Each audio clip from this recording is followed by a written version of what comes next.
Hello everyone. In this series of Easy Tricks to Remember, we're going to learn Parliament and State Legislature. दोस्तों, last lecture के parliament की series में हमने ये सब चीज़ें कवर कर ली थी। जो भी मैं आपको स्लाइड्स दिखा रहा हूँ, ये सब चीज़ें हम याद कर चुके हैं, समझ चुके हैं।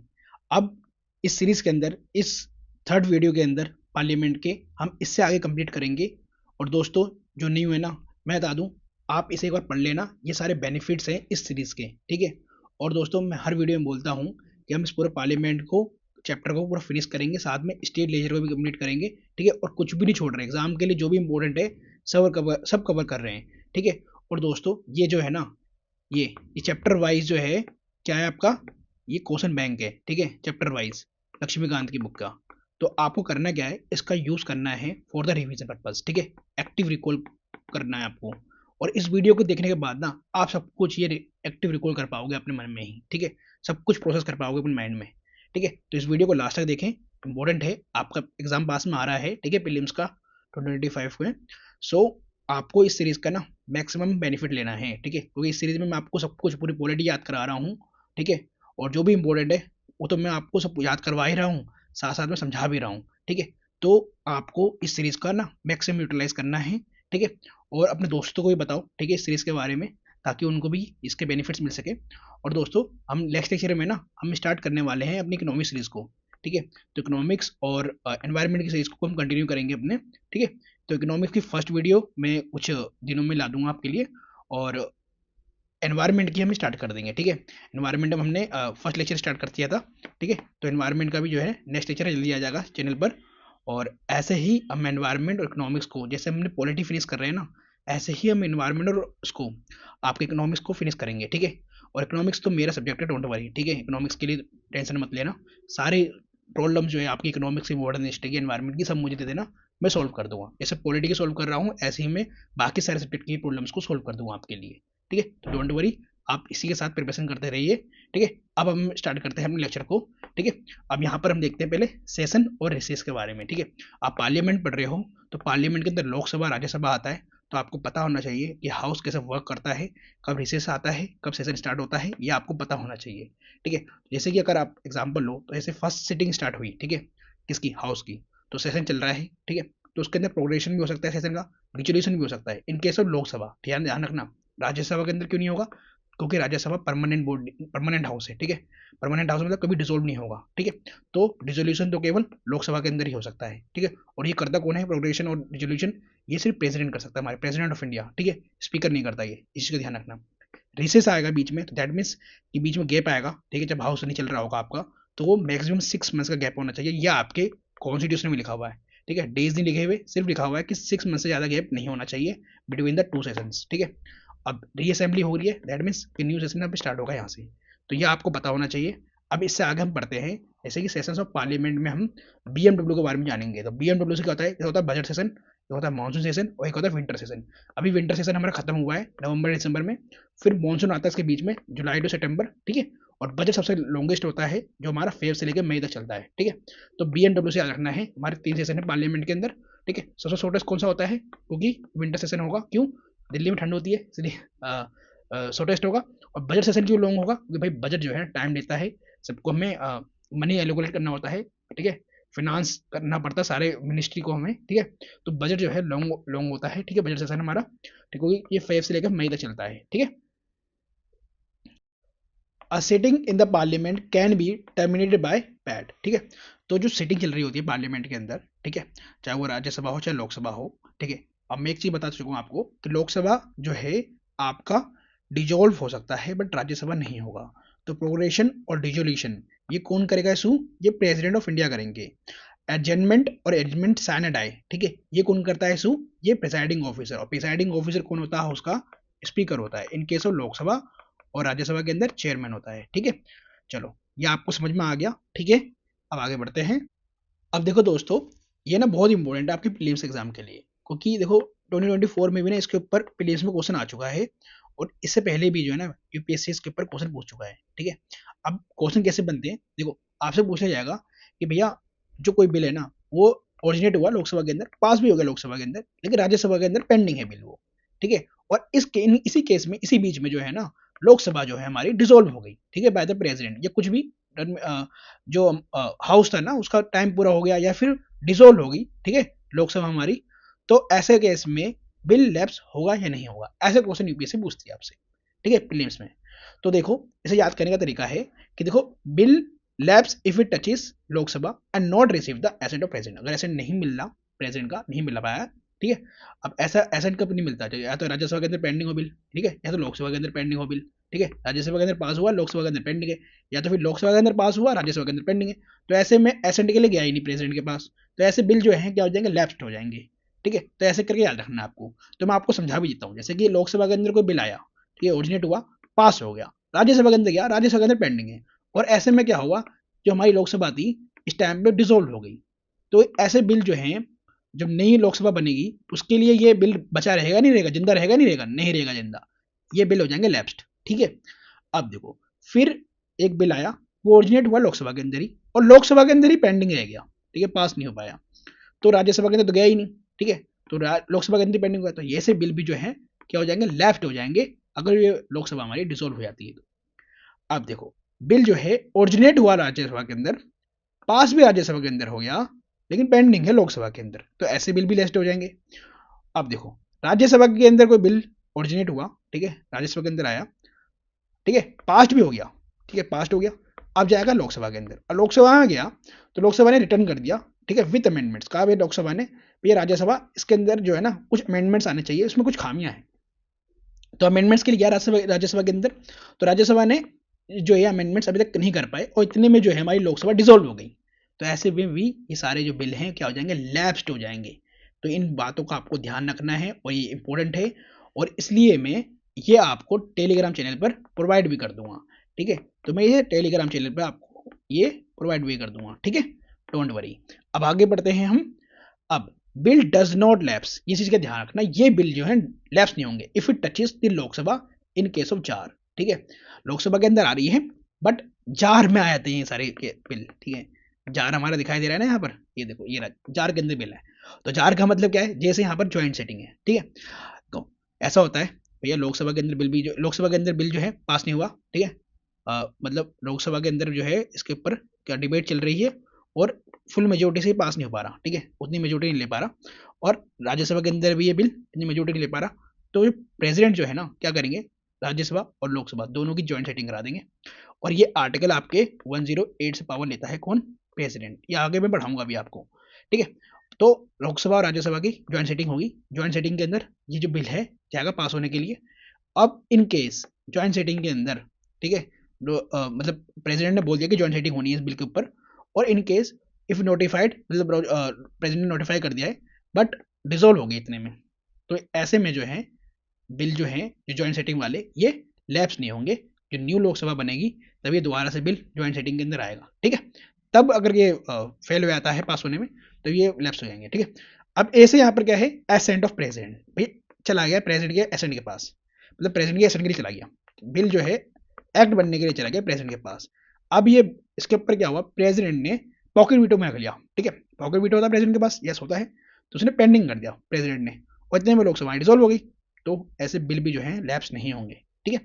आर से क्या है, written by the president for the reconsideration. अब ऐसा हुआ कि कुछ बिल थे प्रेसिडेंट को सही नहीं लगा, उन्होंने वही देखा कि भाई उसमें कुछ खामियां सही लग रही है मेरे को, आप इसे एक बार रिकंसिडर कर लो, ठीक है, अब इसको देख लो एक बार, तो रिटर्न के लिए भेज दिया किसने, प्रेसिडेंट ने, ठीक है, हाउस को। तो ऐसे में बिल जो है तीन टाइप में ये बिल जो है, इन तीन केसेस के अंदर जो बिल है वो लैप्स नहीं होंगे, इस चीज का ध्यान रखना है आपको, और ये भी बहुत इंपॉर्टेंट है, ठीक है। तो ये जो चीज़ है ना, बच्चे बहुत कंफ्यूज रहते हैं इसके अंदर, तो ये भी मैं आपको टेलीग्राम चैनल पे प्रोवाइड कर दूंगा। और देखो दोस्तों, all pending assurance that are to be examined by the committee on government assurance do not lapse, ये भी ध्यान रखना, जितने भी बिल्स जो हैं पेंडिंग वो गए हुए हैं किसके, स्क्रूटिनाइज होने के लिए गए हैं किसके पास गए हैं, examine by the committee on government assurance, तो ऐसे जो बिल जो है लैप्स नहीं होंगे, ठीक है, ये बहुत इंपॉर्टेंट था, इसलिए मैंने आपको थोड़ा टाइम लेके समझा दिया है, और इसको आपको याद रखना है, ठीक है। तो ये टेलीग्राम चैनल पे मैं आपको प्रोवाइड कर दूंगा दोस्तों, ठीक है, डोंट वरी, और आपको ये समझ में आ गया होगा, नहीं आया होगा तो आप मेरे से पूछ सकते हो डाउट, ठीक है, अगर कोई भी आपका डाउट है तो आप मेरे से पूछ सकते हो, ठीक है। चलो दोस्तों देखो, कोरम क्या होता है ये, ठीक है, कोरम समझ लो आप, जैसे कि हाउस है हमारा राज्यसभा और लोकसभा, ठीक है, अब कितने मेंबर्स जो हैं, मिनिमम मेंबर्स प्रेजेंट होने चाहिए, तब जाके हाउस जो है हमारा रन करेगा, ठीक है, वर्क करेगा। तो ये होता है हमारा कोरम, ठीक है। अब इसके बारे में आपको पता होना चाहिए कि भैया 1/10 ऑफ टोटल स्ट्रेंथ, ठीक है, 1/10 ऑफ टोटल स्ट्रेंथ हमारे क्या है, कोरम है। किसकी? राज्यसभा की भी और लोकसभा की भी और ज्वाइंट सिटिंग की भी, इस चीज का ध्यान रखना। मतलब 1/10 ऑफ टोटल स्ट्रेंथ मेंबर जो है प्रेजेंट होने चाहिए, तब हमारा लोकसभा या राज्यसभा या ज्वाइंट सिटिंग हो पाएगी, ठीक है, या सेशन चल पाएगा। इस बात को ध्यान रखना आप। अब 1/10 ना मैंने आपको एक जगह और याद करवाया था, बताओ, लीडर ऑफ अपोजिशन में, ठीक है। तो लीडर ऑफ अपोजिशन में भी कितने चाहिए होते हैं लोकसभा के अंदर? लोकसभा के अंदर सीट कितनी चाहिए होती है पार्टी को? अपोजिशन पार्टी को 1/10 चाहिए होती है। और 1/10 कितना होता है लोकसभा का? 55 मेंबर्स। और एक बात और बताऊं, 2018 में, ठीक है, इसके ऊपर क्वेश्चन आ चुका है लीडर ऑफ अपोजिशन के ऊपर, कि लीडर ऑफ अपोजिशन उस पार्टी का बनेगा जिसके 75 मेंबर्स आएंगे। 75 मेंबर्स वहां पर गलत था, वहां होने चाहिए थे 55, तब वो जो स्टेटमेंट थी वो ठीक हो जाती। ठीक है, आप एक बार 2018 का पेपर देखना, ठीक है, उसके अंदर पॉलिटिकल क्वेश्चन देखना, ठीक है। चलो, तो लोकसभा के अंदर जो 1/10 स्ट्रेंथ होती है वो होती है 55 मेंबर्स की, ठीक है। तो हमारा लोकसभा या लोकसभा के जो हाउस है वो रन कर पाएगा। राज्यसभा के अंदर 25 मेंबर्स प्रेजेंट होने चाहिए और ज्वाइंट सेटिंग के लिए 80 मेंबर्स, ठीक है। तो इस चीज का ध्यान रखना। इफ नो कोरम, अगर कोई ऐसा नहीं हुआ 55 से 54 ही रह गए, या 25 से 24 रह गए, ये 80 से कम रह गए दो चार, तो क्या होगा? कोरम नहीं बन पाया, ठीक है। तो कोरम नहीं बन पाया तो इसमें क्या करेगा प्रिसाइडिंग ऑफिसर? प्रिसाइडिंग ऑफिसर कौन होता है भाई? लोकसभा के अंदर स्पीकर, राज्यसभा के अंदर चेयरमैन और ज्वाइंट सेटिंग के अंदर स्पीकर, ध्यान रखना। तो presiding officer either adjourns the house और सस्पेंड द मीटिंग, मीटिंग को सस्पेंड कर सकते हैं या तो एडजर्न कर सकते हैं हाउस को, ठीक है, प्रिसाइडिंग ऑफिसर। होप कि आपको ये समझ में आ गया।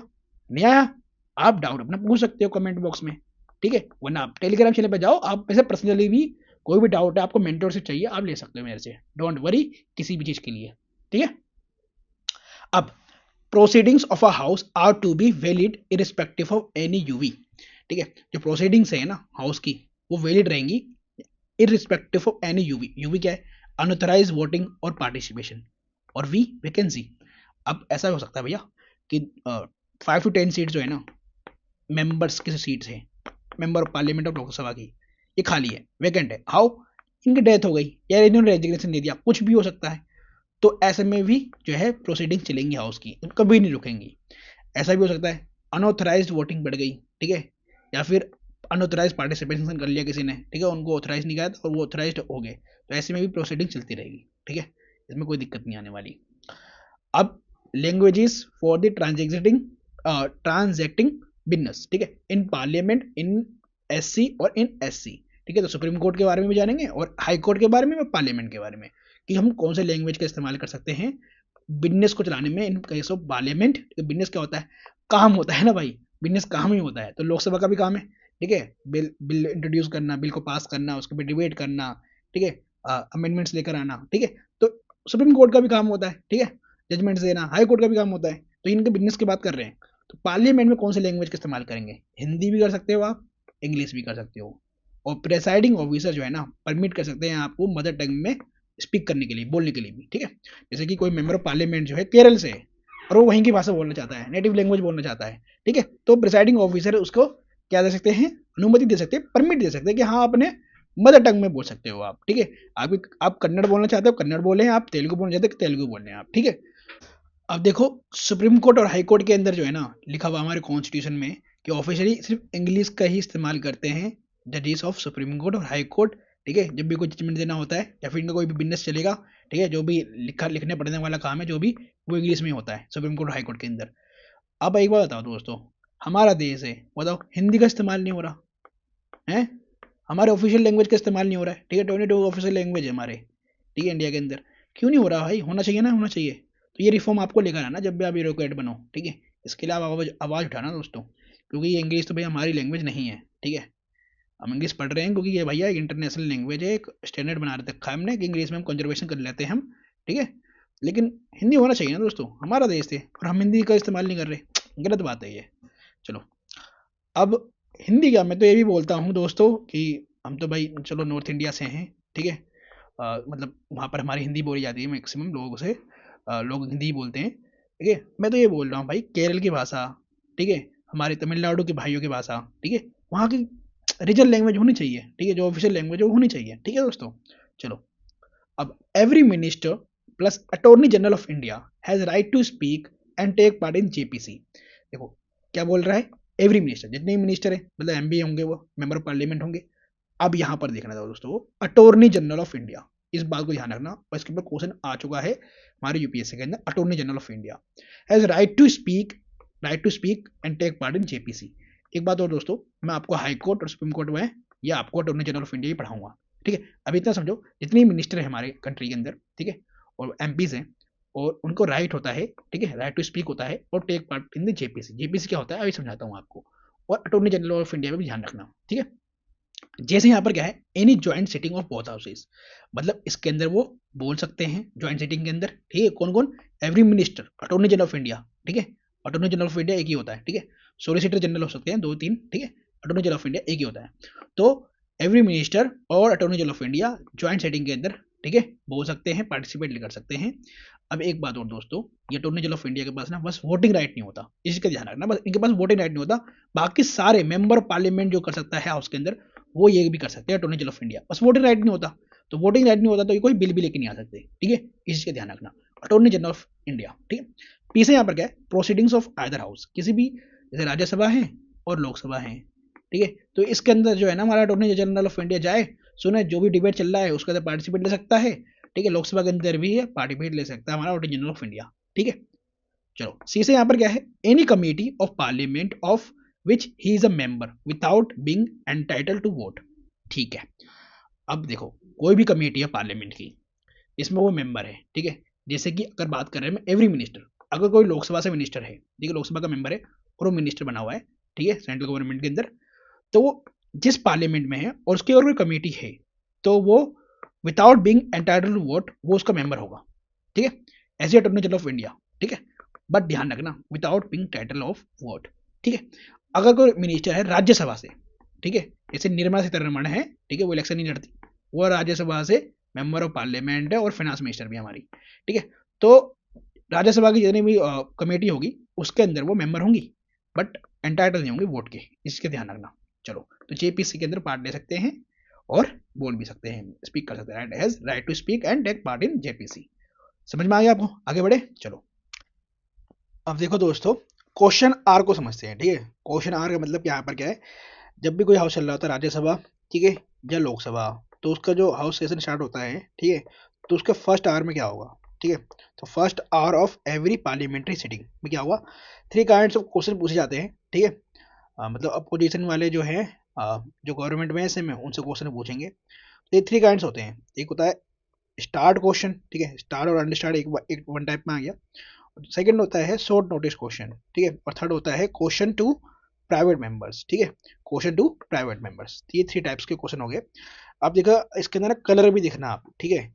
जो स्टार्ट वाले होते हैं इसमें ग्रीन मार्क होता है, ठीक है, क्वेश्चंस के ऊपर, ठीक है, मतलब ग्रीन मार्क से क्वेश्चन करे जाते हैं, पूछे जाते हैं ग्रीन मार्क करके। और अनस्टार्ट वाले में व्हाइट होता है, और शॉर्ट नोटिस वाले में होता है पिंक, और जब प्राइवेट मेंबर से पूछते हैं तो उसे येलो मार्क करते हैं, ठीक है। अभी स्टार्ट और अनस्टार्ट समझो, ठीक है। स्टार्ट का मतलब स्टार मार्क करना, ठीक है, तो स्टार मार्क है, तो एसेप्टिंग मार्क्स है, दैट मीन्स इंपॉर्टेंट क्वेश्चन है कोई। और जब इंपॉर्टेंट है तो उसका जो है ना, जिससे भी क्वेश्चन पूछा गया उस व्यक्ति को ना, उस मेंबर ऑफ कैबिनेट मिनिस्टर को या फिर मेंबर ऑफ पार्लियामेंट को, पार्लियामेंट में खड़ा होकर उसका जवाब देना पड़ेगा, ठीक है, तो ओरल आंसर देना पड़ेगा उसको। So there is a scope for supplementary question. जब वो ओरल आंसर दे रहा है तो भैया जो सामने वाले व्यक्ति जिसने क्वेश्चन पूछा है वो खुश नहीं हुआ उसे क्वेश्चन से, मतलब अभी उसको मजा नहीं आया, उसने क्या करा, एक क्वेश्चन और पूछ लिया, भाई इसका भी जवाब दो, ठीक है। तो सप्लीमेंट्री क्वेश्चन और पूछे जा सकते हैं स्टार्ट क्वेश्चन के अंदर। अधिकतर जो है ना ओवरऑल आंसर ही पूछते हैं, ठीक है, लोग मतलब मेंबर ऑफ पार्लियामेंट हाउस के अंदर। अब अनस्टार्ट क्या होता है, स्टार मार्क नहीं करो, ठीक है, तो ये इंपॉर्टेंट क्वेश्चन नहीं होते जहाँ स्टार नहीं लगा। तो so requires a return answer, return में दे दो मैं समझ लूंगा, ठीक है, तो रिटर्न आंसर दे दो। और so supplementary question cannot be follow, supplementary question follow नहीं होगा क्योंकि भाई रिटर्न में दिया है, तो रिटर्न में उस बंदा, वो सेकंड वाला जिसने पूछा है उसको पढ़ना है, फिर पढ़ के वो अगले दिन आएगा ना उसके अंदर, तो सप्लीमेंट्री क्वेश्चन जो है उस टाइम पर वो पूछ ही सकता। शॉर्ट नोटिस क्वेश्चन क्या होते हैं, शॉर्ट नोटिस होता है कि आपको लेस देन 10 डेज के अंदर जो है आपको एक नोटिस दिया जा रहा है, तो आपको लेस देन 10 डेज के अंदर उसका जवाब देना है, आंसर देना है। तो सिंस एडिक्वेट टाइम दिया गया है आपको, ठीक है, 10 डेज का कम से कम टाइम दिया गया है आपके पास, तो should be answer in orally, तो आपको ओरली आंसर देना है, आपको तैयार होकर आना पार्लियामेंट में, हाउस के अंदर, ठीक है, चाहे लोकसभा हो चाहे राज्यसभा हो, जहां पर आपसे क्वेश्चन पूछा गया है, नोटिस देकर आपको तैयार होकर आना है, अपना जवाब पूरा जो है तैयार करके आना है आपको, ठीक है। चलो, questions to private members. Private members कौन होते हैं? जो कैबिनेट मिनिस्टर नहीं होते, वो प्राइवेट मेंबर्स हो गए, ठीक है। दैट मीन्स कि बीजेपी के अंदर बहुत सारे हैं, पार्लियामेंट मतलब बीजेपी पार्टी है, गवर्नमेंट में है, इसके जो मेंबर ऑफ पार्लियामेंट है, सब थोड़ी ना कैबिनेट मिनिस्टर होते हैं, सब काउंसिल ऑफ मिनिस्टर में थोड़ी ना आते हैं, ठीक है। तो बाकी जो कैबिनेट मिनिस्टर नहीं है, ठीक है, जो काउंसिल ऑफ मिनिस्टर में नहीं है, वो एमपी जो है वो प्राइवेट मेंबर हुए, ठीक है। दैट मीन्स कि भैया कांग्रेस वाले सारे प्राइवेट मेंबर्स हुए, ठीक है, क्योंकि वो कैबिनेट मिनिस्टर नहीं है, ठीक है। हाँ, लीडर ऑफ अपोजिशन की बात अलग है भाई, ठीक है, स्टेचुटरी रिकॉग्निशन दे रखी है इसको। चलो, तो private members are also elected representative, they too need to answer, तो उनको भी जवाब देना होगा अगर उनसे कोई क्वेश्चन पूछा जा रहा है पार्लियामेंट के अंदर, ठीक है। अब आपको ये समझ में आ गया होगा, और प्रीलिम्स में अगर आपसे पूछा जाएगा कि स्टार अन स्टार क्या होता है, तो इसके अंदर आप डिफरेंशिएशन कर सकते हो आराम से, ठीक है। अब देखो, शॉर्ट नोटिस में मैंने बताया था आपको कि लेस देन 10 डेज में उसको आंसर देना पड़ेगा, ठीक है, जिससे क्वेश्चन पूछा गया है, तो लेस देन 10 डेज ऐसे याद रख सकते हो आप, ओरली आंसर करना पड़ेगा, और आपको जो है ना ये एड्रेस करना पड़ेगा पिंक स्लिप के अंदर, ठीक है, पिंक स्लिप होती है। अब ये देखो हाउस है, स्कूल में जाते हो तो वहाँ के भी अलग अलग रूल होते हैं, तो ये भैया ये भी तो हाउस है ना लोकसभा का, तो यहाँ पे एक रूल है भैया, पिंक स्लिप में देना होगा आपको, ठीक है। अब देखो, 0 आर कॉलिंग अटेंशन मोशन, अब कुछ मोशंस होते हैं पार्लियामेंट के अंदर, आप लक्ष्मीकांत में पढ़ते भी हो, तो 0 आर का मतलब क्या हो गया? 0 आर, ठीक है। और कॉलिंग अटेंशन मोशन क्या हो गया बताओ? मतलब कोई अर्जेंट इंपॉर्टेंट है, मैटर है, उसके ऊपर आप अटेंशन लेना चाह रहे हो कैबिनेट मिनिस्टर की, भैया नहीं, ये है ना, आप इस देश में ये फंडा चल रहा है, ठीक है, फंडा मतलब कुछ कोई मैटर है जो सीरियस कंसर्न के ऊपर है, तो आपका जो कैबिनेट मिनिस्टर है, ठीक है, जिस मिनिस्ट्री का बंदा है वो, जिस मिनिस्ट्री में गलत हो रहा है काम, उसका टेंशन लेंगे, ठीक है। भैया आपको इसका जवाब देना है, जैसे कि मैं आपको बता दूं, कॉलिंग अटेंशन मोशन जो है ना, लोकसभा और राज्यसभा दोनों में ना बहुत ज़्यादा लाया गया मणिपुर इशू के ऊपर, ठीक है। मणिपुर में पता है ना आपको वायलेंस चल रहे हैं, तो इसको कह देंगे हम अर्जेंट कॉलिंग अटेंशन मोशन लाना, ठीक है। और मणिपुर इश्यूज के ऊपर कॉलिंग अटेंशन लाना चाह रही है अपोजिशन, तो उसे कहेंगे हम कॉलिंग अटेंशन मोशन, ठीक है। तो जीरो और कैम, ठीक है, calling attention motion are Indian innovation है, ये ध्यान रखना आपको, ये प्रीलिम्स में इंपॉर्टेंट है आपके लिए कि इंडियन इनोवेशन है, ठीक है, हमने कहीं से लिया नहीं है, जीरो जीरो आर ये कूलिंग अटेंशन मोशन, ठीक है। तो देखो, कूलिंग अटेंशन मोशन जो है फॉर्मल है, फॉर्मल मतलब जो आपका हम बोल रहे हैं कि भैया बहुत ज़्यादा अर्जेंट पीस है, उसके ऊपर इंपॉर्टेंट है, तो ये रूल्स ऑफ प्रोसीजर में आपको मेंशन है, ठीक है, calling attention motion. But zero zero hour है, जीरो है, तो वो इनफॉर्मल है, तो ये मेंशन नहीं है रूल्स ऑफ प्रोसीजर में, ये आपको ध्यान रखना, ये इंपॉर्टेंट है, ठीक है। और ये इंडियन इनोवेशन से है, ठीक है, तो ऐसे करके याद रखना है आपको। 0 आर क्या है? तो 0 आर जो है ना 1962 में आया हमारे कंट्री के अंदर, ठीक है, हमने ही इन्वॉल्व करा, हमने ही इसे लेकर आए, ठीक है। Not mention in the rules of procedure, informal device है, रेज करता है matter without any prior notice, ठीक है, कोई मैटर है उसको रेज कर सकते हैं आप, लेकिन इसमें कोई प्रायर नोटिस नहीं देना होता, ठीक है, इनफॉर्मल है ना। अब कॉलिंग अटेंशन मोशन जो है 1954 में आया, ठीक है, ये मेंशन हमारे रूल्स ऑफ प्रोसीजर में, ठीक है, फॉर्मल डिवाइस है, ठीक है, ये इंट्रोड्यूस होगा by a member to call the attention of the minister to a matter of UPI, UPI मतलब यहाँ पर क्या है?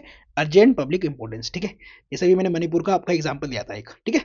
चलो, ये आपको समझ में आ गया होगा, अब आगे बढ़ते हैं। अब देखो दोस्तों, order of different types of proceedings, ठीक है। अब मैं बता दूं कि भैया हाउस कैसे चलता है, हमारा फंक्शन कैसे करता है, तो उसके ऑर्डर को समझ लो, डिफरेंट टाइप्स ऑफ प्रोसीडिंग्स को, ठीक है। इन इंडियन पार्लियामेंट वो है QZA, ठीक है, QZA। तो पहले तो भैया क्वेश्चन आंसर आएंगे, ठीक है, क्वेश्चन आंसर मतलब अपोजिशन वाले जो है तैयार रहेंगे, क्वेश्चन लेके खड़े रहेंगे, क्वेश्चन पूछेंगे, ठीक है, जो गवर्नमेंट के अंदर है कि भैया देखो ये इशू बताओ, इस इशू का आंसर बताओ, इस इशू का आंसर बताओ।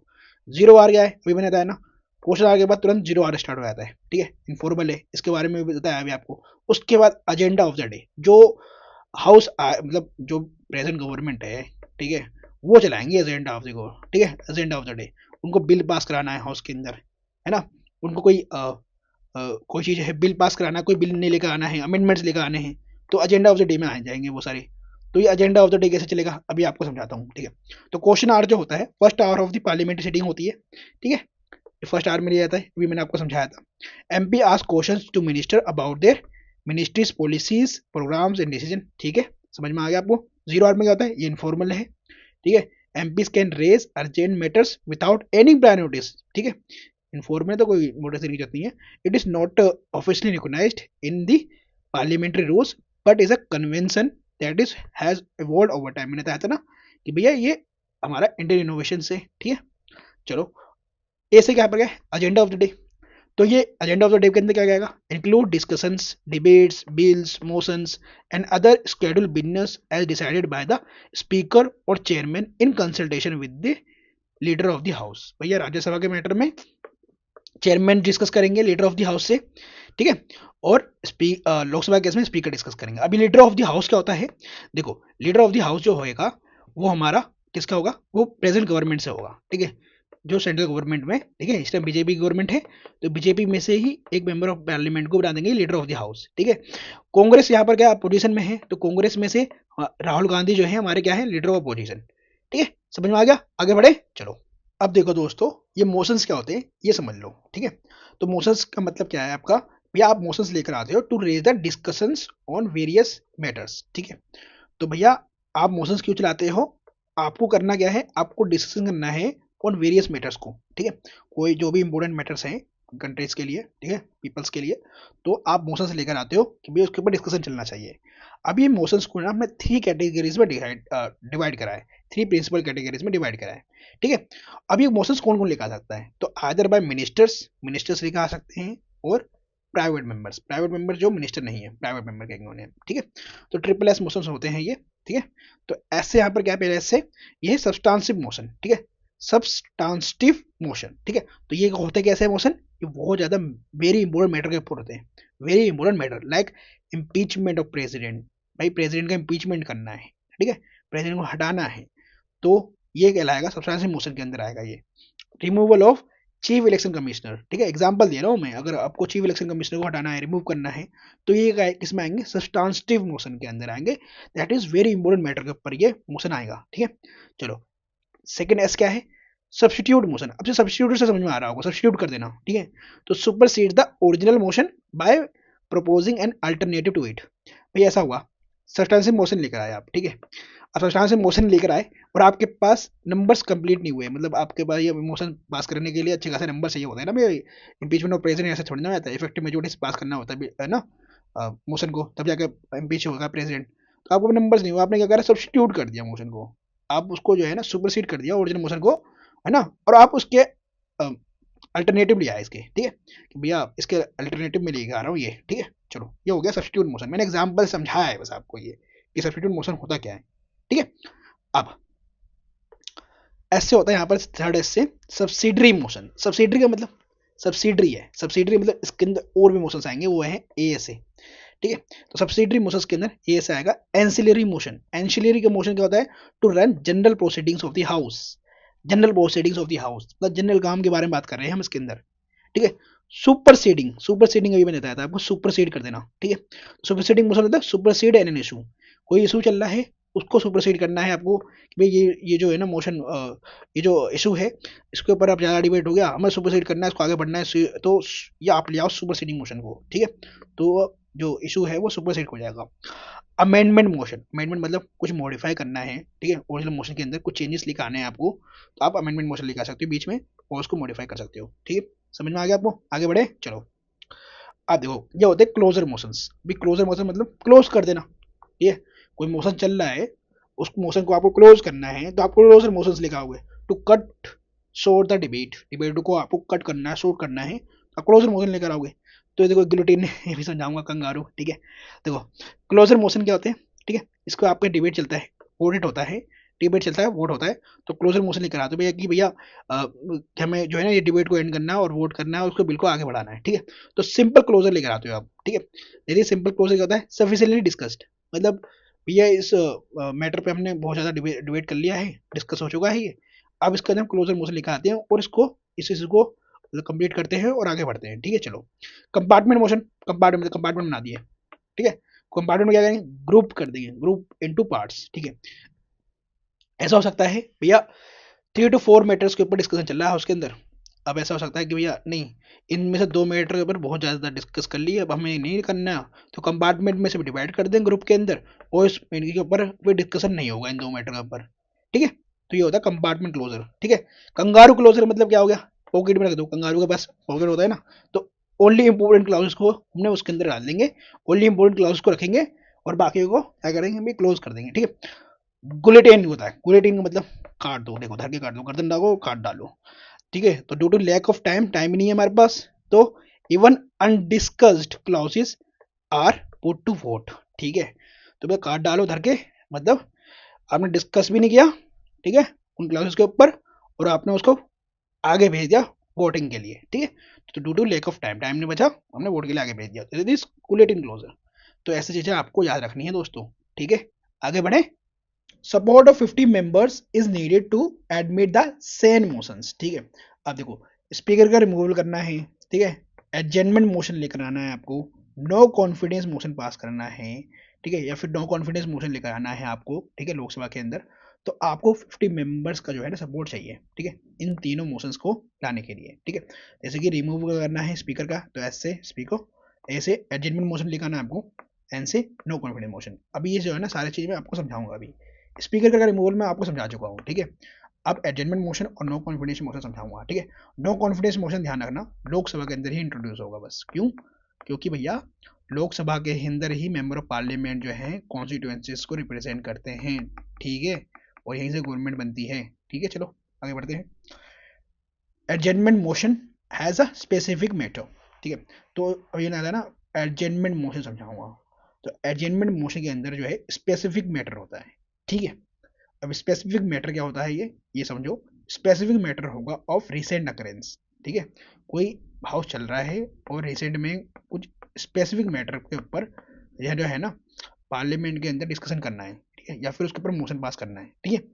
तो हम क्या करेंगे, या फिर उसको बिल को पास करना है, कोई बिल लेकर आना है उसको पास करना है, अर्जेंट हो गया है कुछ, ठीक है, स्पेसिफिक मैटर के ऊपर, तो एडजमेंट मोशन लेकर आएंगे हम, ठीक है। हम क्या कहेंगे, जो भी नॉर्मल प्रोसीडिंग चल रही है, ठीक है, हाउस के अंदर, उसे भी रोक देंगे फिलहाल के लिए, और एडजमेंट मोशन पास करने के बाद जो भी हमें बिल निकालना है या फिर जो भी डिबेट करना है स्पेसिफिक मैटर के ऊपर, वो हम कर सकते हैं, ठीक है, एडजमेंट मोशन पास करने के बाद, ठीक है दोस्तों। तो ये मैटर कैसा होगा, तो मैटर होगा डीएफयू का, डेफिनेट, फैक्चुअल और अर्जेंट होना चाहिए, ठीक है, ऑफ पब्लिक इंपॉर्टेंस, ठीक है, should not cover more than one matter, ठीक है।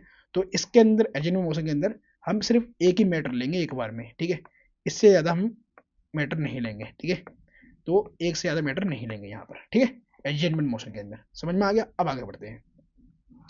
Adjournment motion is not a क्यूपैड, ठीक है। क्यूपैड क्या है यहाँ पर समझाता हूँ।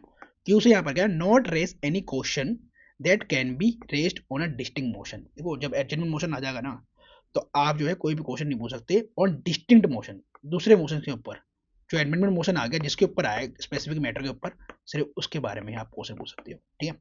पी से यहाँ पर क्या है, not raise a question of privilege, ठीक है। कभी ये रूल्स में जो लिखे हुए हैं, रूल्स ऑफ मतलब रूल्स ऑफ द हाउस के अंदर जो लिखे हुए हैं, ठीक है, कि आप क्वेश्चन पूछ सकते हो आप इस रूल्स के अंदर, उन रूल्स के अंदर, ठीक है, बहुत सारे वेरियस वेरियस रूल्स होते हैं ना, ठीक है, बिजनेस ऑफ द हाउस के, ठीक है, रूल्स ऑफ प्रोसीजर के हाउस के, तो आप उन प्रिविलेज का इस्तेमाल करके कोई क्वेश्चन नहीं पूछ सकते अगर एडजमेंट मोशन आ गया तो, ठीक है।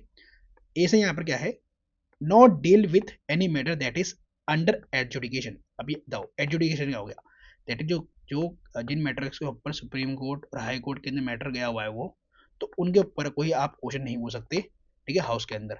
अगर आप मैं बताऊँ आपको, आप लोकसभा और राज्यसभा टेलीविजन वगैरह देखते हो ना, तो उसके अंदर बोलते भी है कि कोई मैटर अगर सुप्रीम कोर्ट के अंदर चल रहा है ना, तो आप उसके ऊपर डिस्कशन नहीं कर सकते, पहले सुप्रीम कोर्ट उसमें डिसाइड करेगी, ठीक है, जब तक वर्डिक्ट नहीं देती सुप्रीम कोर्ट, आप डिस्कस नहीं कर सकते उस मैटर को। डी से यहाँ पर क्या है, not revive discussion that was discuss in the same session. अब देखो जब भी एडजमेंट मोशन आएगा तो ये रिवाइव नहीं करेगा डिस्कशन को जो भी पहले चल रहा था, है ना, सेम हाउस के अंदर ही चल रहा था, और जो पहले चल रहा था, तो ठीक है, अगर एडजमेंट मोशन आ गया तो जो पहले स्पेसिफिक मैटर है ना उसको हम सॉल्व करेंगे, तब आगे वो जो सारे मोशंस के ऊपर आप डिस्कशन कर सकते हो, ठीक है। तो adjournment motion is not a Q pad, ठीक है, और ये प्रीलिम्स के लिए इंपॉर्टेंट है, आपको पता होना चाहिए। पॉइंट ऑफ ऑर्डर क्या होता है, अगर मैं भी वही बात कर रहा हूँ, अगर आप राज्यसभा और लोकसभा के जो प्रोसीडिंग्स वगैरह देखते हो ना टीवी पर, ठीक है, तो उसमें देखा होगा पॉइंट ऑफ ऑर्डर रिलीज करते हैं, बीच में खड़े हो जाएगा कोई एमपी, बोलेगा point of order sir, point of order, ठीक है, जो स्पीकर साहब है उनको बोलेगा पॉइंट ऑफ ऑर्डर। तो ये पॉइंट ऑफ ऑर्डर क्या होता है, ये होता है पी से, when proceedings of the house do not follow the normal proceeding, ठीक है, नॉर्मल प्रोसीजर। ऐसा हो सकता है कोई एमपी जो है बढ़ा चढ़ा के कुछ बोल रहा है या झूठ बोल रहा है, कुछ भी कुछ कर रहा है, ठीक है, फालतू की बातें कर रहा है ना, जो नॉर्मल प्रोसीजर है उसको नहीं रख रहा, फॉलो नहीं कर रहा उनको, तो जो जैसे कोई अपोजिशन में हो सकता है या फिर प्रेजेंट गवर्नमेंट हो सकता है, वो पॉइंट ऑफ ऑर्डर बता बोल सकते हैं स्पीकर को, जैसा पॉइंट ऑफ ऑर्डर है, ये जो है ना नॉर्मल प्रोसीजर नहीं चल रहा हाउस की, ठीक है, तो उस डिबेट को या उस व्यक्ति को हम बोलने से रोक देंगे उस मैटर के ऊपर। इसे यहाँ पर क्या है, extra ordinary device, it suspend the proceedings, ठीक है, ये एक एक्स्ट्रा ऑर्डिनरी डिवाइस है, ठीक है, वही बात पॉइंट ऑफ ऑर्डर रिलीज कर दिया तो आप सस्पेंड कर दोगे प्रोसीडिंग्स को, जो भी वो उसके बारे में बात कर रहा था उसको सस्पेंड कर दोगे आप। डी से यहाँ पर क्या है, no debate is allowed on a point of order, अगर पॉइंट ऑफ ऑर्डर आ गया और पास हो गया, ठीक है, तो पॉइंट ऑफ ऑर्डर जो है ना मेरे हिसाब से लीडर ऑफ द हाउस करता है, ठीक है, मैक्सिमम करता है लीडर ऑफ द हाउस ही, वरना तो जिसको जो leader of the house appoint कर देगा वो कर सकता है। तो no debate is allowed on a point of order, फिर डिबेट नहीं हो सकता उस मैटर के ऊपर। उससे यहाँ पर क्या है, usually raised bye opposition member, अब ये जो है point of order opposition member ज्यादा यूज करते हैं टू कंट्रोल द गवर्नमेंट, है ना, और कौन कर सकता है, any member too can raise, और कोई व्यक्ति कर सकते हैं, ठीक है, तो अपोजिशन मेंबर ज्यादा करते हैं क्योंकि जो प्रेजेंट में गवर्नमेंट है उनको क्रिटिसिज्म करना होता है ना इनका, ठीक है, तो ये पॉइंट ऑफ ऑर्डर जो है यूज करेंगे, ये रूल्स में लिखा हुआ है हमारे, ठीक है, लोकसभा के और राज्यसभा के, ठीक है, चलो half an hour discussion, that means 30 minute discussion, ठीक है, एंड शॉर्ट ड्यूरेशन डिस्कशन, ठीक है, तो दो तरह के मतलब शॉर्ट ड्यूरेशन होते हैं हमारे पास, ठीक है, जिस पर डिस्कशन चलता है, एक होता है हाफ एन आवर, मतलब 30 मिनट के लिए डिस्कशन चलेगा, एक होता है शॉर्ट ड्यूरेशन, वो भी मतलब शॉर्ट ड्यूरेशन में ही होगा, तो इसके अंदर कोई नॉर्मल नो फॉर्मल मोशन होता है ये, और वोटिंग रिक्वायर्ड होती है, ठीक है, तो एसपीआई के केस में आएगा 30 मिनट डिस्कशन। एसपीआई क्या होता है, सफिशिएंट पब्लिक इंपोर्टेंस, ठीक है, मतलब सफिशिएंट है, मतलब लग रहा है कि यहाँ पे पब्लिक इंपोर्टेंस के लिए सफिशिएंट है ये, और यू से यहाँ पर क्या है, अर्जेंट पब्लिक इंपोर्टेंस, अर्जेंट मतलब अभी अर्जेंट के लिए, ठीक है, तो यूपीआई में हम एसटीडी का इस्तेमाल करेंगे, अर्जेंट पब्लिक इंपोर्टेंस में हमारा एसटीडी में जाएगा केस, ठीक है, एसटीडी यहाँ पर क्या है, शॉर्ट ड्यूरेशन डिस्कशन, और ये शॉर्ट ड्यूरेशन डिस्कशन जो है 2 days इन अ वीक में हो सकता है, मतलब एक हफ्ते में 2 बार चलेगा, और ये 2 hours के लिए चलेगा, शॉर्ट ड्यूरेशन डिस्कशन, और एसपीआई मतलब सफिशिएंट पब्लिक इंपोर्टेंस वाला 30 मिनट डिस्कशन में आएगा, और ये 3 days इन अ वीक में चलेगा, ठीक है, और ये 30 मिनट्स का चलेगा ओनली, ठीक है दोस्तों। अब ये ज़्यादा समझने के लिए नहीं है, ये हाउस के काम है, आपके पास प्रीलिम्स में आपको पता होना चाहिए क्या है क्या नहीं है, ठीक है, डिफरेंशिएशन पता होना चाहिए। चलो, if you can not raise a matter under any rule, अब देखो दोस्तों, ऐसा हो सकता है कोई मेंबर ऑफ पार्लियामेंट जो है ना देख रहा है, उन्होंने सारे रूल्स पढ़ रखे हैं हाउस के, है ना, अब देख रहा है भाई ऐसा कोई रूल ही मिला ही नहीं उसके ऊपर, है ना, कि वो इसके ऊपर क्वेश्चन पूछ सके, ठीक है, कोई ऐसा कोई क्वेश्चन है वो रूल्स के अंडर में नहीं आ रहा, ठीक है, तो ऐसे में क्या हो भाई, रूल के अंडर में नहीं है, उसके ऊपर कोई रूल नहीं बना, तो वो क्वेश्चन नहीं पूछ सकता, क्या पूछ सकता है, then raise it specially mentioning Rajya Sabha, Rajya Sabha के अंदर बोला गया है कि भाई आप पूछ सकते हो अगर रूल्स के अंदर नहीं है तो, ठीक है, by giving a notice in Lok Sabha, और लोकसभा के अंदर आपको नोटिस देना पड़ेगा, लेकिन क्वेश्चन पूछोगे तो आपको नोटिस देना पड़ेगा अगर रूल के अंदर नहीं है तो, ठीक है, और ये रूल 377 में बोला गया है कि आपको नोटिस मेंशन करना पड़ेगा अंडर रूल 377 के अंदर लोकसभा के अंदर, फिर आप क्वेश्चन पूछ सकते हो। राज्यसभा के अंदर स्पेशल मेंशन है, ठीक है, स्पेशल मेंशन है राज्यसभा के अंदर कि आप क्वेश्चन पूछ सकते हो अगर आप क्वेश्चन नहीं पूछ पाए तो, ठीक है, किसी रूल के अंदर, ठीक है, पढ़ो आगे। 3 टाइप्स ऑफ रेजोल्यूशन, अब ये रेजोल्यूशन समझ लो भैया, ये 3 टाइप्स के होते हैं पीजीएस, ठीक है, होता है जो प्राइवेट मेंबर्स बिल लेकर आता है, ठीक है, जैसे गवर्नमेंट रेजोल्यूशन, ऐसे स्टेचुटरी रेजोल्यूशन, अब इनको समझो। प्राइवेट मेंबर्स बिल में बताया था जो मिनिस्टर्स नहीं है अदर देन मिनिस्टर वो लेकर आ रहा था, वो प्राइवेट मेंबर बिल कराएगा, और ये बिल जो है कब इंट्रोड्यूस कर सकते हैं प्राइवेट मेंबर, तो ये आफ्टरनून में करेंगे ऑफ अल्टरनेट फ्राइडेज, जब भी फ्राइडे आएगा उसके आफ्टरनून में करेंगे, जिसे यहाँ पर क्या है गवर्नमेंट रेजोल्यूशन, अब गवर्नमेंट है दैट मीन्स कोई मिनिस्टर लेकर आएगा इनका, ठीक है, और ये कब कर सकते हैं, मंडे टू थर्सडे, ठीक है, ऐसे यहाँ पर क्या स्टेचुटरी रेजोल्यूशन जो स्टेचुटरी के बारे में है, ठीक है, जो कॉन्स्टिट्यूशन में नहीं है हमारे मेंशन, हमने स्टेचुटरी उनको दे रखी है, स्टेचुटरी बॉडी बना रखी है, उसके बारे में कोई रेजोल्यूशन लिखाना है तो कौन लेकर सकता है, आइदर बाय प्राइवेट मेंबर और मिनिस्टर, ठीक है। अब आगे बढ़ते हैं, ठीक है, ये रैपिड रिवीजन सीरीज है तो मुझे आपको रिवाइज कराना है सब कुछ, ठीक है, अभी मेरा जो एमएस में आपको रिवाइज कराना और समझाने का काम है, ठीक है, चलो, अगर नहीं आ रहा समझ में तो आप पूछ सकते हो मेरे से डाउट, ठीक है। अब ये मोशन वर्सेस रिजोल्यूशन, ठीक है, मोशन को समझो और रिजोल्यूशन को समझो कि मोशन और रिजोल्यूशन में क्या डिफरेंस है। तो मोशंस होते हैं need not to necessarily to be put, ठीक है, मतलब जो मोशंस है ना जरूरी नहीं है कि आप उसको वोटिंग के लिए पुट कर दो, ठीक है, जरूरी नहीं है कि उसको आप क्या कहते हैं वोटिंग के लिए पुट कर दो। All motion need not to be necessarily substantive, सारे मोशन जो है सब्सटेंसिव नहीं होते, दैट मीन्स वेरी इंपॉर्टेंट नहीं होते, है ना। और रिजोल्यूशन जो होते हैं need to be voted upon, इनके ऊपर वोटिंग होगी होगी, ठीक है, और रेजोल्यूशन अगर हाउस के अंदर आया तो इनके ऊपर वोटिंग होगी और जितने भी रेजोल्यूशन होते हैं all resolution are substantial motions, ठीक है, जितने भी रेजोल्यूशन होते हैं वो सब्सटेंशियल मोशन होते हैं, दैट इज वेरी इंपॉर्टेंट होते हैं, ठीक है। तो मोशन है देखो इतना बड़ा, उसके अंदर आता है रेजोल्यूशन, ठीक है। तो डिफरेंस समझ में आ गया आपको, आगे बढ़े चलो। अब देखो दोस्तों, पब्लिक वर्सेस प्राइवेट बिल, ये आपको समझ में आना चाहिए, इसके ऊपर प्रीलिम्स में क्वेश्चन भी आ चुका है, ठीक है। अब प्राइवेट बिल कौन होगा, जो नॉन मिनिस्टर लेकर आ रहा है, ठीक है। पब्लिक बिल क्या होगा, जो मिनिस्टर लेकर आ रहा है। अब मिनिस्टर में कौन आ रहे हैं, जैसे हमने ले श्रीमती निर्मला सीतारमण को, ये फाइनेंस मिनिस्टर है और राज्यसभा के अंदर ये एमपी है, ठीक है। चलो, तो अब देखो जरा इनके बीच में डिफरेंस समझ लो। अब ये श्री तिरुचि शिवाजी हैं, ये डीएमके पार्टी से थी, ठीक है। मैं पहले की बात कर रहा हूँ, 2019 के लोकसभा के इलेक्शन की बात कर रहा हूँ, ठीक है। तो इन्होंने इंट्रोड्यूस करा rights of transgender person bill in 2014 में, ठीक है। अब ये पास तो हो गया राज्यसभा के अंदर, क्योंकि भैया अपोजिशन जो है राज्यसभा के अंदर मेजोरिटी में थी, तो उन्होंने राज्यसभा पास कर लिया, but remains stuck in Lok Sabha. अब लोकसभा के अंदर मेजोरिटी तो भैया बीजेपी की थी, तो बीजेपी के अंदर ये स्टक हो गया, ठीक है, ट्रांसजेंडर पर्सन बिल्स इन 2014, ठीक है। चलो, अब इनको ना अगर ये बिल लेकर आना है तो इनको पहले जो है 1 मंथ का नोटिस देना पड़ेगा हाउस के अंदर, तब ये बिल इंट्रोड्यूस कर सकते हैं, ठीक है। वही फ्राइडे को करेंगे, बताया था ये फ्राइडे को करेंगे, और अल्टरनेट फ्राइडेज को करेंगे, इस चीज़ का ध्यान रखना। और जो मिनिस्टर साहब हैं ये कभी भी कर सकती हैं, मतलब कहीं का मतलब ये मंडे टू थर्सडे कभी भी कर सकती हैं, आफ्टरनून का चक्कर नहीं है। और इनको सिर्फ 7 डेज का नोटिस देना होगा, इनको 1 मंथ का तो इनको 7 डेज का। डिफरेंस समझ में आ गया। अब एक बात और दोस्तों, डीएमके के जो पार्टी के जो एमपी थे, ठीक है, ये ट्रांसजेंडर बिल लेकर आता 2014 में, और ये पास हुआ था राज्यसभा में, ठीक है, इन 2015 में, but remain stuck in Lok Sabha. अभी भी ये स्टक मतलब रुका पड़ा है बिल लोकसभा के अंदर। अब एक बात और दोस्तों, देखो इसके ऊपर क्वेश्चन बनता है, the last private bill to become a law was way back in 1970। तो 1970 में लास्ट प्राइवेट कोई बिल था जो नॉन मिनिस्टर लेकर आया था और वो लॉ बन गया था, ठीक है। अब ऐसे कितने प्राइवेट बिल जो हैं अब तक लॉ बन चुके हैं, तो ओनली 14 प्राइवेट बिल्स, ठीक है, of thousand become laws since 1952, ठीक है। मतलब थाउजेंड्स बिल्स आए अब तक हमारे पार्लियामेंट के अंदर जब से आज़ाद हुआ हमारा कंट्री, ठीक है, सिंस 1952, ठीक है, ये ध्यान रखना, सिंस 1952।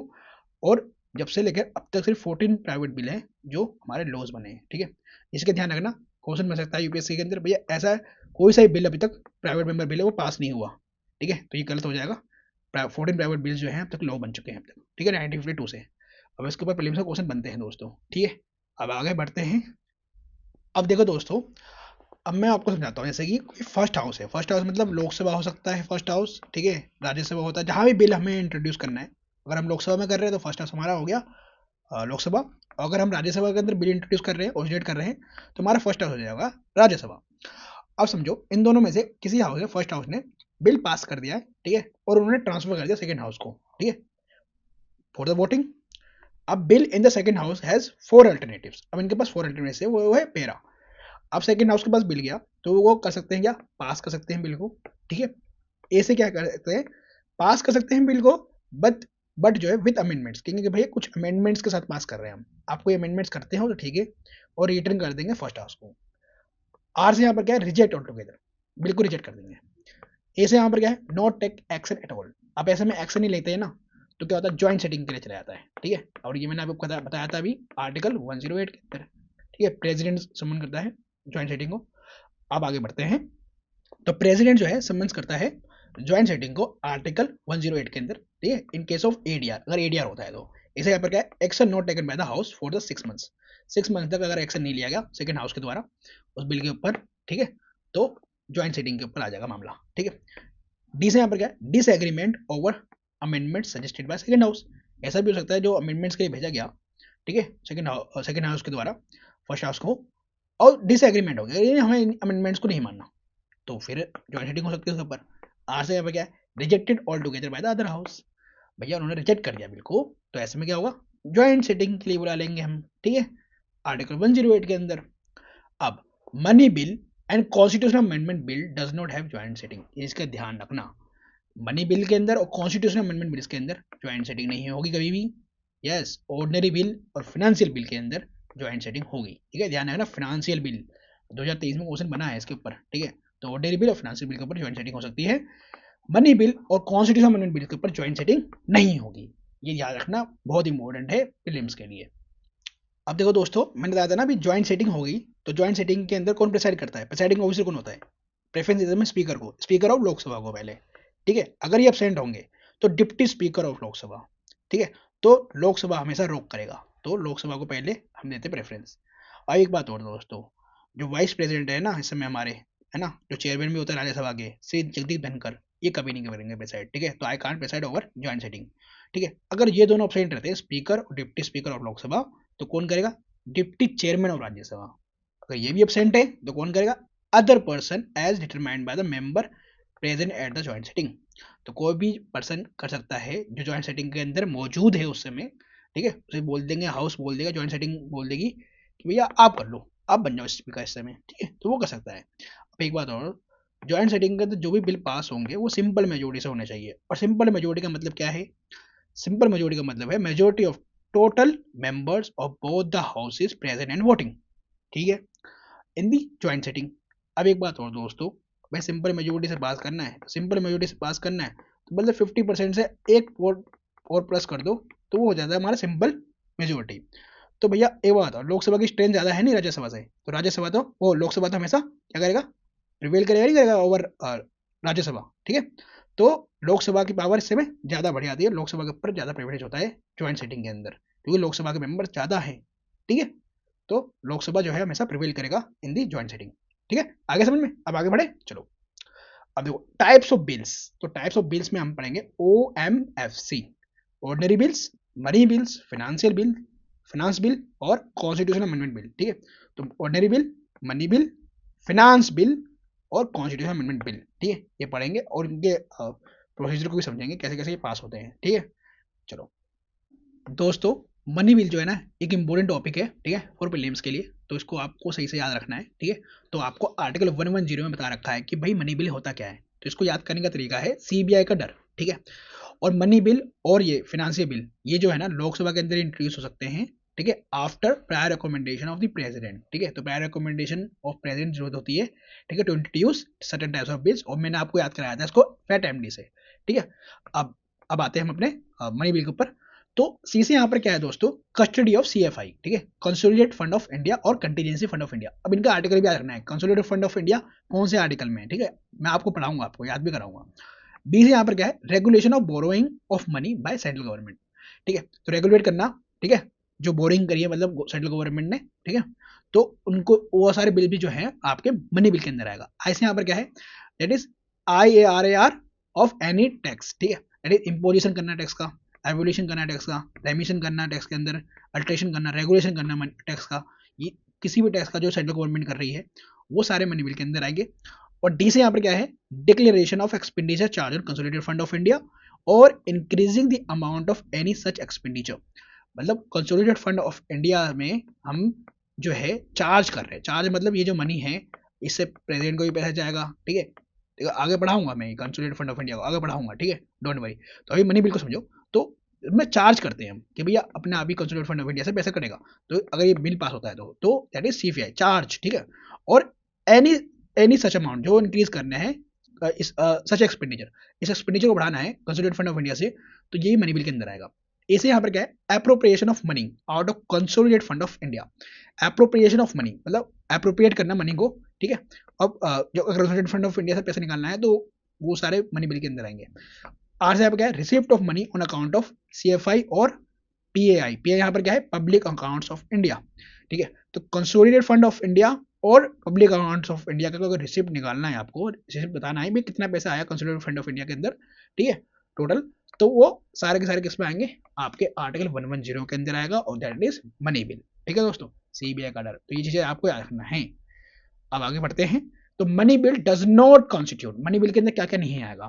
देखो हमने बताया था ना भी IARAR of any tax, imposition, abolition, रेमिशन, alteration, regulation by local authority और बॉडी, ये सब चीजें मनी बिल के अंदर नहीं आएगा, ठीक है। तो कोई से भी IRR of any tax of any local authority और बॉडी, ये सब हमारे मनी बिल के अंदर नहीं आते। फीस, ठीक है, जैसे हम लाइसेंस बनवाते हैं तो फीस देते हैं, कोई सर्विस लेते हैं तो फीस देते हैं, तो वो सारे भी कंसोलिडेटेड फंड ऑफ इंडिया में या फिर मनी बिल के अंदर नहीं आएगा, ठीक है। ऐसे यहाँ पर क्या है? फाइन्स, ठीक है, फाइन्स मतलब अदर पेक्यूनियरी पेनल्टीज, जो पेनल्टीज लगती है आपके ऊपर, ठीक है, तो ये सारे जो फाइन जो है आपके मनी बिल के अंदर नहीं आएंगे। ठीक है दोस्तों, अब देखो ये मैंने आपको पढ़ा चुका हूँ, कई बार पढ़ा चुका हूँ कि प्रायर रिकमेंडेशन चाहिए होती है सर्टेन टाइप्स ऑफ बिल्स के अंदर, वो है फैट एमडी। ठीक है, आप इसे एक बार देख लेना। अब 3 टाइप्स ऑफ फिनांस बिल, अब इसे समझ लो दोस्तों। ये मनी बिल, ये सब क्या है, फाइनेंस बिल है। ठीक है, फाइनेंस मतलब जहाँ से पैसे की बात करें ना, फाइनेंस बिल तो पैसे की बात करता है ना मनी बिल, तो मनी का नाम ही मनी है। ठीक है, तो मनी बिल है आपका आर्टिकल 110, और अभी हमने मनी बिल को समझ लिया। ठीक है, फाइनेंस बिल को समझते हैं। फाइनेंस बिल 2 टाइप्स के होते हैं, फाइनेंस बिल 1 और फाइनेंस बिल 2। ठीक है, तो 1 वाला जो बात करता है आर्टिकल 117 क्लॉज 2 के अंदर, और सेकंड वाला बात करता है आपका आर्टिकल 117 क्लॉज 3 में। ठीक है, क्लॉज 3। ठीक है, तो पहले वाले फाइनेंस बिल को समझते हैं। तो इसके अंदर क्या है, matters of article 110, matters of article 110 मतलब मनी बिल की बात कर रहा है। अगर मनी बिल के बारे में मैटर है, और प्लस कर दो यहाँ पर, plus other matters of general legislation. ठीक है, जनरल लेजिस्लेशन के मतलब अब आप इसके अंदर कुछ और चीजें ऐड कर दो। ठीक है, that is money bill plus other thing plus कर दो जनरल पर्पस वाली, तो वो क्या होंगी, फाइनेंस बिल होंगी। एग्जाम्पल के लिए अ bill that contains a borrowing clause. ठीक है, बोरोइंग क्लॉज है, दैट इज मनी बिल की बात कर रहा है, but does not exclusive deal with boring. But पूरा एक्सक्लूसिवली ना वो बोरिंग के लिए नहीं है, उसके प्लस और भी काम चीज के लिए है। ठीक है, मतलब बोरोइंग की बात कर रहा है उसके अंदर कि मैंने बोरिंग ली है, कॉन्सोलिडेटेड फंड ऑफ इंडिया के अंदर मैंने बोरिंग ली है। ठीक है, प्लस उसके अंदर बोरिंग से करना क्या है, ये सब चीज की बात कर रहा है, तो ये फाइनेंस बिल में आएगा हमारे फर्स्ट टाइप में। ठीक है, दैट इज, और देखो ये फाइनेंस बिल कैसे पास होंगे, तो ये ऑर्डिनरी बिल कहते हैं। ऑर्डिनरी बिल में जैसे ही प्रोसीजर होगा इनके अंदर भी, एक्सेप्ट, एक्सेप्ट क्या है, ठीक है, इंट्रोड्यूस ओनली लोकसभा, सिर्फ लोकसभा के अंदर ही इंट्रोड्यूस हो सकते हैं। प्रायर रिकमेंडेशन चाहिए होती है प्रेसिडेंट की फॉर द इंट्रोडक्शन, इंट्रोडक्शन के लिए इनके प्रायर रिकमेंडेशन चाहिए होती है प्रेसिडेंट की। ठीक है, अब सेकंड वाले में देखो दोस्तों, सेकंड वाले में पहले इसका प्रोसीजर देख लो। ठीक है, इसके अंदर इंट्रोडक्शन के लिए प्रायर रिकमेंडेशन नहीं चाहिए होती प्रेसिडेंट की। ठीक है, नॉट, यहाँ पर लिखा हुआ नॉट, नॉट नीडेड, बट पास करने के लिए इसको हमें रिकमेंडेशन चाहिए होती प्रेसिडेंट की। अगर इस बिल को पास करना है तब हमें इस second type of finance bill के लिए प्रायर रिकमेंडेशन चाहिए होती है प्रेसिडेंट की। इसका ध्यान रखना है, इन दोनों में डिफरेंस। अब ये second type of finance bill क्या होता है ये समझ लो। Provision involving expenditure from constitution fund of India but does not include matters of article 110। इसके अंदर क्या था, इसके अंदर प्रोविजन 110 के थे, लेकिन सेकंड टाइप वाले में 110 के मैटर नहीं होंगे। ठीक है, बट इसके अंदर प्रोविजन किसके होंगे, कंसोलिडेटेड फंड ऑफ इंडिया के प्रोविजंस होंगे। मतलब उसके अंदर हम एक्सपेंडिचर कर रहे हैं कंसोलिडेटेड, इसके एक्सपेंडिचर कर रहे हैं सीएफआई से। ठीक है, provision involving expenditure from CFI consolidated fund of India but not include in matters of article 110। ठीक है दोस्तों, होप कि आपको ये समझ में आ गया। नहीं समझ में आया ना, आप एक वीडियो को ना एक बार बैकवर्ड करना और इसको दोबारा देख लेना। ठीक है, यूट्यूब के अंदर भैया आपके पास ऑप्शन होता है पीछे करने का, आगे करने का, तो देख लेना एक बार। तब भी समझ में नहीं आए तो आप मेरे से पूछ सकते हो। ठीक है, चलो अब ये finance bill first and second में डिफरेंस बताया था मैंने। यहाँ पर इंट्रोडक्शन के लिए चाहिए होता है फर्स्ट वाले में prior recommendation of president, but यहाँ पास करने के लिए चाहिए होता है, ठीक है, फाइनेंस बिल को, जो सेकंड वाला जो होता है। ठीक है, आगे समझ में, आगे बढ़े चलो। अब देखो मनी बिल और फाइनेंस बिल, ठीक है, जो फर्स्ट टाइप वाला फाइनेंस बिल है ये ट्विंस होता है एक दूसरे के, सिमिलैरिटीज होती है इन दोनों में बहुत ज्यादा। ठीक है, तो 110 मनी बिल है और 117 हमारा फाइनेंशियल बिल है। ठीक है, जो 1 है हमारा। ठीक है, तो both bills can only be introduce इन लोकसभा, बिल्कुल बात सही है। Require recommendation of president for the introduction, बिल्कुल इंट्रोडक्शन के लिए हमें इसको लोकसभा के अंदर इंट्रोड्यूस करना है, तो मैं रिकमेंडेशन चाहिए किसकी, प्रेसिडेंट की।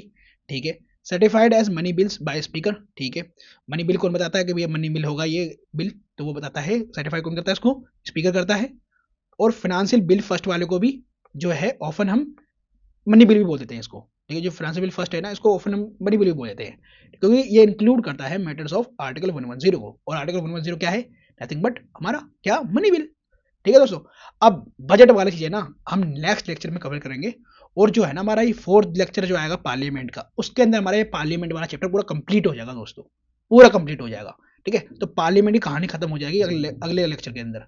ठीक है, तो यहां तक आपको सब कुछ समझ के रखना है, याद रखना है दोस्तों, जो भी मैंने आपको पढ़ाया समझाया है इसे याद रखो, और अगले लेक्चर में स्टार्ट करेंगे हम इस पार्लियामेंट वाले चैप्टर को। अभी के लिए इतना ही, बाय, अगले लेक्चर में मिलते हैं दोस्तों, और मैं इकोनॉमिक्स की और एनवायरनमेंट की सीरीज को स्टार्ट करता हूँ। ठीक है दोस्तों, चलो बाय।